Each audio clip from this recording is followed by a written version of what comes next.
ಕಳಿಸ ತಮ್ಮೆಲ್ಲ ಇನ್ಫಾರ್ಮೇಶನ್ಗೆ ಇನ್ನು ಸರ್ಕಾರದ ಆದೇಶವನ್ನ ಶಾಲೆಗಳು ಧಿಕ್ಕರಿಸ್ತಾ ಇದ್ದಾವೆ. ಸಚಿವರು ಮೊನ್ನೆನೇ ಹೇಳ್ಬಿಟ್ಟಿದ್ರು 5ನೇ ಕ್ಲಾಸ್ ನ ಒಳಗಡೆಯ ಮಕ್ಕಳಿಗೆ ಈಗ ಮುಂದಿನ ಆದೇಶ ತನಕ ರಜೆ ಘೋಷಣೆ ಆಗಿದೆ, ಅದು ಅಧಿಕೃತವಾಗಿ ಅಂತ. ಬಟ್ ಈಗ ಸರ್ಕಾರನೇ ಹೇಳಿದ್ರು ಕೂಡ ಅದ್ಯಾಕೋ ಶಾಲೆಗಳು ಸಚಿವರ ಮಾತನ್ನೇ ಧಿಕ್ಕರಿಸ್ತಾ ಇವೆ. ಕೊರೋನಾ ವಿಚಾರವಾಗಿ ನ್ಯೂಸ್ 18 ಕನ್ನಡ ಮೆಗಾ ಕವರೇಜ್ ಅನ್ನ ಮಾಡ್ತಾನೆ ಇದೆ, ಪಿನ್ ಟು ಪಿನ್ ಮಾಹಿತಿಯನ್ನ ನಿಮ್ ಮುಂದೆ ಇಡ್ತಾನೆ ಇದೆ. ಈಗ ಪೋಷಕರಿಗೂ ಕೂಡ ಒಂದ್ ರೀತಿ ಗೊಂದಲ ಇರುತ್ತೆ. ಈಗ ಸರ್ಕಾರದ ವತಿಯಿಂದ ಈಗ ಮುಂದಿನ ಆದೇಶ ತನಕ ರಜೆ ಅಂತ ಹೇಳ್ಬಿಟ್ಟಿದ್ದಾರೆ, ಶಾಲೆಗಳು ನೋಡಿದ್ರೆ ಬರಬೇಕು ಮಕ್ಕಳು ಅಂತ ಹೇಳ್ತಿದ್ದಾರೆ. ಈ ಶಾಲೆಗಳ ವಿರುದ್ಧ ಕಠಿಣ ಕ್ರಮವನ್ನ ಕೈಗೊಳ್ತೀವಿ ಅಂತ ಸಚಿವ ಸುರೇಶ್ ಕುಮಾರ್ ಅವರು ಇದೀಗ ಖಡಕ್ ಆಗಿ ವಾರ್ನಿಂಗ್ ಅನ್ನ ಕೊಟ್ಟಿದ್ದಾರೆ. ಯಾಕಂದ್ರೆ ಸರ್ಕಾರನೇ ಆದೇಶ ಕೊಟ್ಟರು ಕೂಡ ನೀವು ಪಾಲನೆ ಮಾಡ್ತಿಲ್ಲ ಅಂದ್ಮೇಲೆ ನಿಮ್ಮ ಮೇಲೆ ಕ್ರಮ ಅಂತ.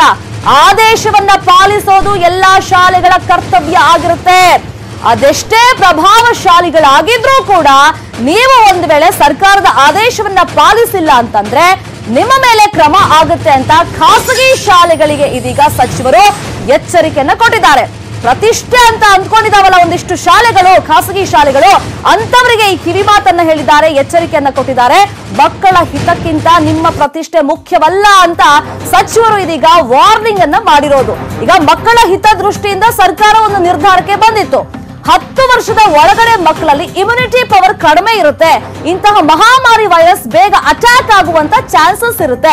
ಅದಕ್ಕೋಸ್ಕರನೇ ಸರ್ಕಾರ ಈ ನಿರ್ಧಾರಕ್ಕೆ ಬಂದಿದ್ದು, ಮುಂಜಾಗ್ರತಾ ಕ್ರಮವಾಗಿ ಈ ವೈರಸ್ ಅನ್ನ ತಡೆಗಟ್ಟಬೇಕು ಅಂತಾನೆ. ಬಟ್ ಇವಾಗ ಸರ್ಕಾರ ಆದೇಶ ಕೊಟ್ಟಿದ್ರು ಕೂಡ ಕೆಲವೊಂದಿಷ್ಟು ಖಾಸಗಿ ಶಾಲೆಗಳು ಸರ್ಕಾರದ ಆದೇಶವನ್ನ ಫಾಲೋ ಮಾಡ್ತಾ ಇಲ್ಲ, ಪಾಲನೆ ಮಾಡ್ತಾ ಇಲ್ಲ. ಸಚಿವರು ಇದೀಗ ಸ್ಪಷ್ಟವಾಗಿ ಒಂದು ಎಚ್ಚರಿಕೆಯನ್ನ ಕೊಟ್ಟಿದ್ದಾರೆ, ಕಿವಿ ಮಾತನ್ನ ಹೇಳಿದ್ದಾರೆ. ಈಗ ಸರ್ಕಾರ ಆದೇಶ ಕೊಟ್ಟಿದೆ, ಎಂತಹ ಪ್ರಭಾವಿಗಳಾಗಿದ್ರೂ ಕೂಡ ನಿಮ್ಮ ಪ್ರತಿಷ್ಠೆಯನ್ನ ಬದಿಗಿಟ್ಟು ಇದನ್ನ ಫಾಲೋ ಮಾಡಲೇಬೇಕಾಗುತ್ತೆ. ಒಂದ್ ವೇಳೆ ಫಾಲೋ ಮಾಡಲಿಲ್ಲ ಅಂದ್ರೆ ನಿಮ್ಮ ವಿರುದ್ಧ ಕಠಿಣ ಕ್ರಮವನ್ನ ಕೈಗೊಳ್ಳಬೇಕಾಗುತ್ತೆ ಅಂತ ಸುರೇಶ್ ಕುಮಾರ್ ಅವರು ಇದೀಗ ಖಡಕ್ ವಾರ್ನಿಂಗ್ ಅನ್ನ ಕೊಟ್ಟಿದ್ದಾರೆ.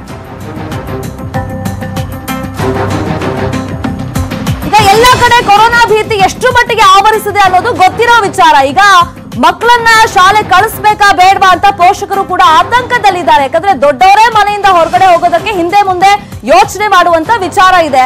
ಅಂತ ಸಂದರ್ಭದಲ್ಲಿ ಮಕ್ಕಳನ್ನ ಪುಟ್ಟ ಮಕ್ಕಳನ್ನ ಅದರಲ್ಲೂ ಕೂಡ ಸ್ಕೂಲಿಗೆ ಕಳಿಸ್ಬೇಕಾ ಬೇಡವಾ ಅಂತ ಒಂದು ಆತಂಕದಲ್ಲಿದ್ದಾರೆ. ಇಂಥ ಸಂದರ್ಭದಲ್ಲಿ ಸರ್ಕಾರ ಒಂದು ನಿರ್ಧಾರಕ್ಕೆ ಬಂದ್ರೂ ಕೂಡ ಖಾಸಗಿ ಶಾಲೆಯವರು, ಎಲ್ಲರೂ ಅಲ್ಲ, ಕೆಲವೊಂದಿಷ್ಟು ಖಾಸಗಿ ಶಾಲೆಯವರು ಇದನ್ನ ಫಾಲೋ ಮಾಡ್ತಾ ಇಲ್ಲ. ಇದೀಗ ಸಚಿವರು ಎಚ್ಚರಿಕೆಯನ್ನ ಕೊಟ್ಟಿದ್ದಾರೆ.